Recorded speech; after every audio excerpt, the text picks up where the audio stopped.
fait, on part de relativement loin. On avait jusqu'à présent un intranet de première génération et l'intérêt de la chose, c'était de se caler un peu sur notre stratégie de communication globale qui vise justement à contribuer à faire de notre organisation quelque chose de moins pyramidal, de plus participatif, de plus collaboratif, ce qui implique évidemment de se faire confiance les uns les autres et d'encourager les échanges.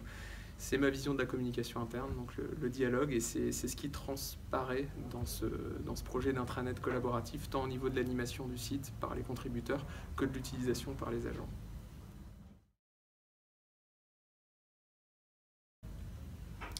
Évidemment, on a dû relever des défis. Déjà, il y a le défi des moyens, mais ça se pose à la majorité d'entre nous.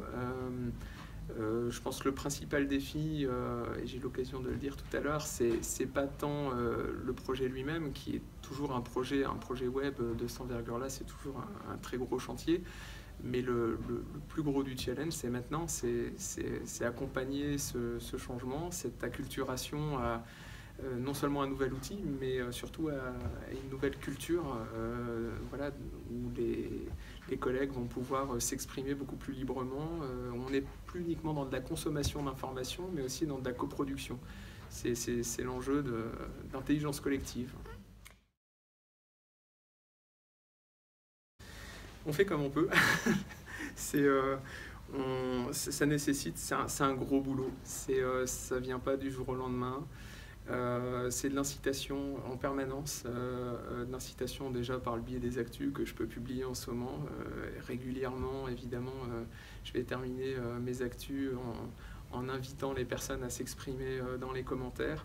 C'est également un travail de sensibilisation quasi quotidien, d'être présent à tous les niveaux, que ce soit en comité de direction ou dans certaines réunions de service. C'est d'en parler sans arrêt autour de soi, à ses collègues, de dire allez-y,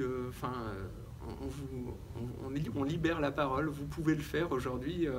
Essayez peut-être de décomplexer un petit peu tout ça aussi. C'est vrai que je l'évoquais aussi tout à l'heure, il y a pas mal de réticences encore qui sont tout à fait naturelles. On n'ose pas parce que voilà, on n'a pas l'habitude de s'exprimer, et le faire, évidemment, ça demande peut-être de prendre un petit peu son courage à deux mains.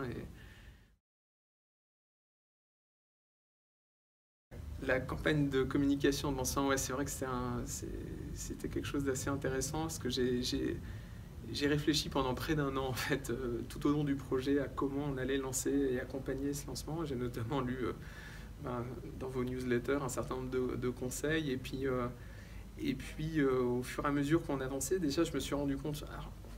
J'arrête pas de dire qu'on a fait de la non-communication, mais en fait on a communiqué pendant 1 an et demi.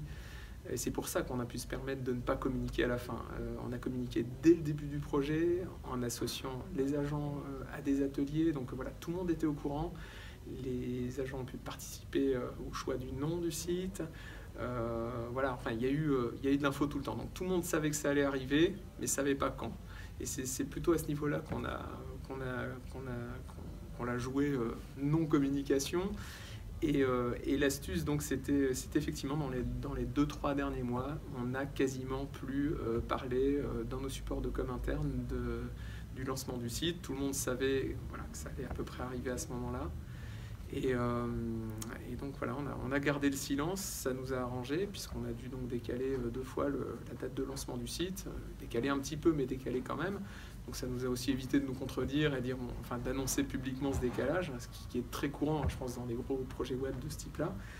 Et voilà, et donc la surprise, l'annonce de la com, ça a été 3-4 semaines avant la mise en place d'un teasing sous la forme de campagne d'affichage en interne. Donc on a inondé les principaux bâtiments de notre collectivité, dans les couloirs. Il y avait partout des affiches avec nos petits totems.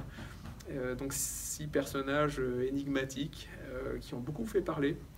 Quelques collègues ont trouvé, évidemment, on fait le lien entre le nom du site et ces petits personnages, mais beaucoup se sont posé la question.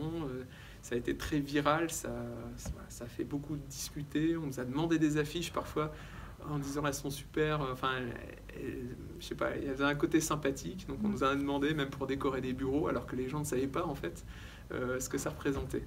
Donc ça a super bien marché, et puis donc le jour du lancement, c'était le dévoilement, et là donc la mise en place des totems avec les 6 personnages empilés, un peu le symbole en fait effectivement de cette force qui vient du collectif, et de cette envie, peut-être cette possibilité de grandir quand on est à plusieurs, mais aussi le symbole finalement de la diversité de tous nos collègues, hein. Ces 6 personnages, ils sont tous différents, et c'est parce qu'ils sont différents qu'au final, leur intelligence collective, leur travail collectif, voilà, c'est un message,